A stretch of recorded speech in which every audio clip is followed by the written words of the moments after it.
Hello, my name is Nate, and this is the Parent Guide Podcast.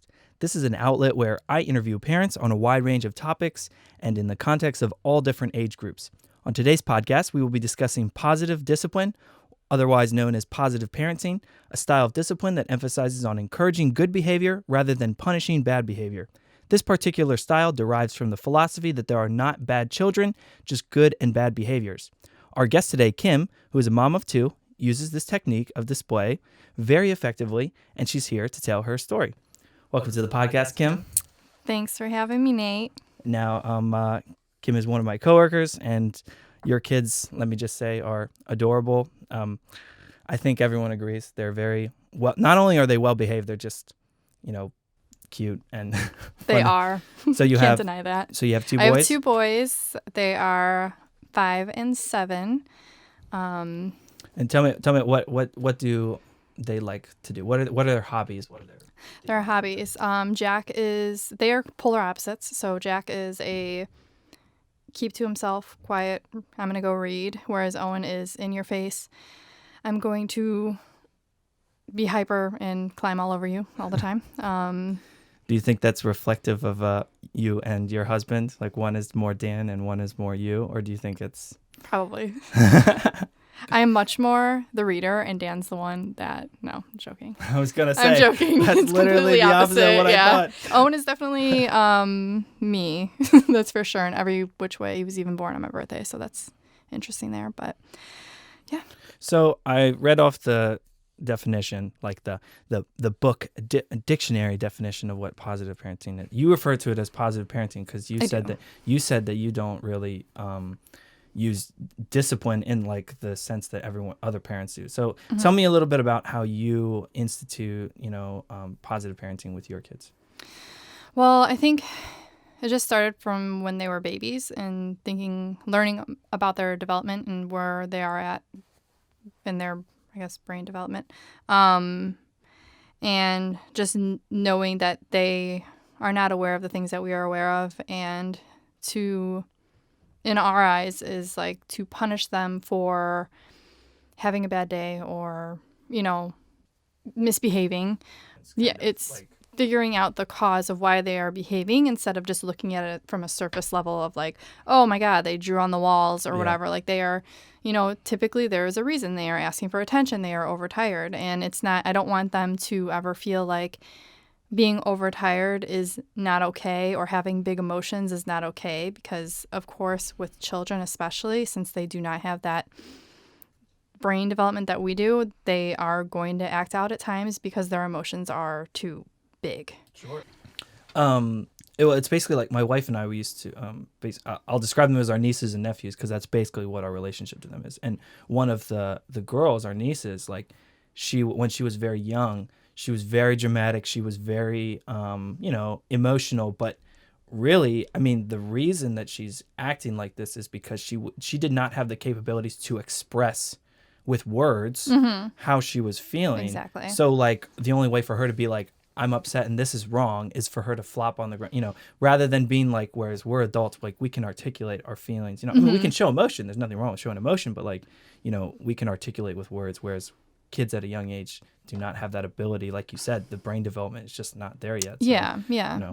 And I think that a lot of parents these days don't, or not even just these days, but even way back when, they don't consider that. They expect children to be like us and act like us, and it's just not fair. I think one of the things when we were, decided to have kids that we talked about is that we just want to be sure we want them to be sure and confident in themselves and have their own mindsets on things. And we want them to, the biggest thing is be self-aware, like, okay, so you're feeling emotional. That's okay. You don't need to hide that, little stuff like that. And also how to deal with their emotions in a healthy way, So I would literally, like, I talked to you yesterday about a video that I would love to share. If I can ever come across and find it, I will absolutely share it. But when they were babies and they would have temper tantrums, they were like 12, 18 months old, we started teaching them how to breathe through their temper tantrums and then express how they're feeling. We did use a little bit of sign language, so especially with Owen, he wasn't really much of a talker, but he can tell us how he was feeling after he just took a minute to breathe.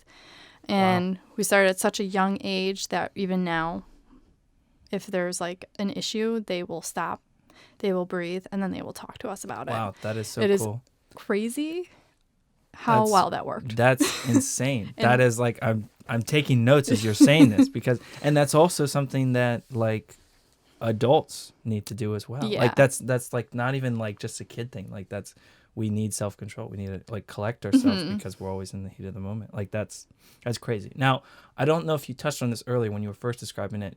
Practically, how does this work out? You said you have a jar system, right? Like when we they do yeah. something. So explain that.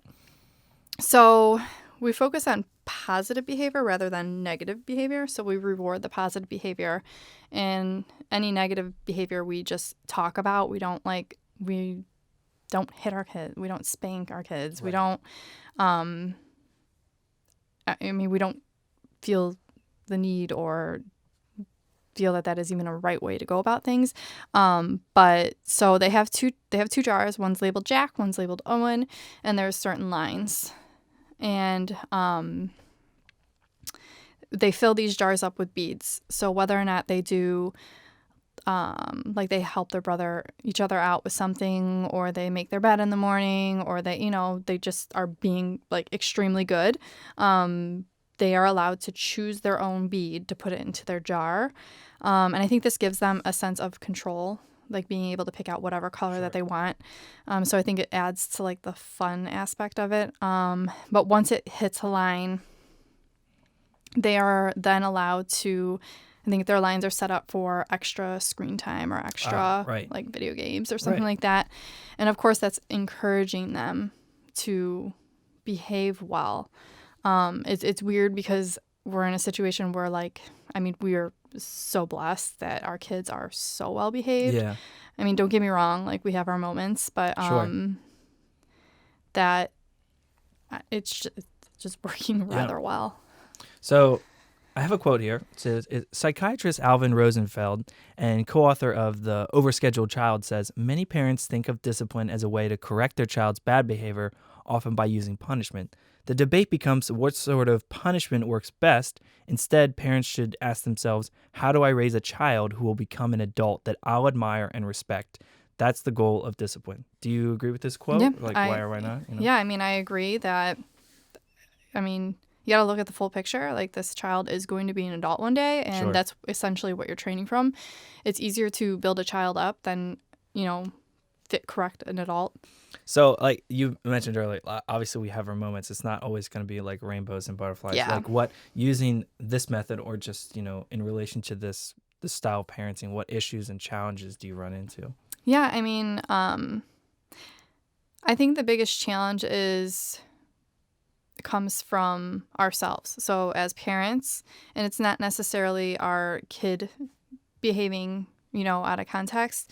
Obviously they do have their moments where they're overtired, and, life as an adult and a parent and a full-time worker who also owns their own, business, you can lose a lot of patience and be burnt out and, snap for no reason on your child. Sure. Yeah. But I think once, just kind of having enough self-awareness as an adult as well helps bring you onto that level to understand that, like, okay, he's acting this way because he's overtired, and that is okay. That is a feeling that I feel right now, and that's why I'm acting this way. Yeah. And taking it as it is. Okay, so you're overtired. How about we take a nap, or how about we, go read a book, or do what you need to do to calm your brain down. And even, to touch on that I think that's mostly is when they act out, is when they're overtired. Yeah. And especially when they're younger, we use a lot of like distraction techniques. I never want to like shed a negative light on doing something such as like reading, but whenever they would act out, we would say, okay, go grab a book, let's go read a book, and that kind of deferred them from behaving poorly. Now, this isn't even in my notes. I was just kind of thinking of this Yeah. as we're discussing this. Do you think that through this style of parenting that like you have grown? Do you think you and Dan have grown using this style? Mm-hmm. Absolutely. Yeah. I think it helped me be more self-aware of my actions Wow. and my emotions and being okay. And I think I read a quote like when I was pregnant that said like, be the person that you needed when you were younger. And that is what I've always stuck to. And That's awesome. I thought about the things that I needed and I give them to my kids. Sure. So And that's really cool. Like because if you really, the more you think about it, like just because it's been status quo, it's always been status quo to be like, okay, they're doing something bad, discipline. And obviously different parents have chosen different disciplines, but like if it becomes reactionary, then it's like, how is that applicable? Like two things. Is that even like practical in the sense of raising a child, like for them to become an adult and for you personally to just have reactions like, to immediately just be like, okay, bad, like reaction, discipline, or punishment or like, because can that translate to other, further down the line? I mean, for life, for adult life, does that translate? And I would say most cases, no, it doesn't. Being, going through your emotions, controlling, having self-control. What did I do wrong? Why am I, the empathy to be like, why is my kid doing this? I think that's just really applicable to parents and also kids, to work into their adult life. I think that's like a really great point. I think it's also important to note that you will screw up as a parent and you're going to lose your temper and you're going to say things to your kid that you don't intend to. But it's also important to recognize this and apologize to your kid just as you would as an adult apologize to an adult for losing your temper. And that to not beat yourself up because we are human and we aren't perfect. We can't be perfect. Yeah. But so just forgive yourself, forgive your kid, and move along. Yeah, that's great. Okay, well, that's about all the time that we have for today. Thank you, Kim, for joining us. You're very welcome. Thanks for having me. And sharing your experience. I felt like that was really beneficial and also provides a really good perspective that people can use in their adult life, even if they don't even have kids. And I think that's kind of the point of this podcast is that like it's great for parents, but also, even if you're not a parent, you can listen in and learn something new. So thank you very much. You're welcome. Thank you. For our listeners, you can check out all kinds of parenting info and insights at our website, parent.guide. That's parent.guide. Stay tuned for our next episode coming soon. Thanks for listening.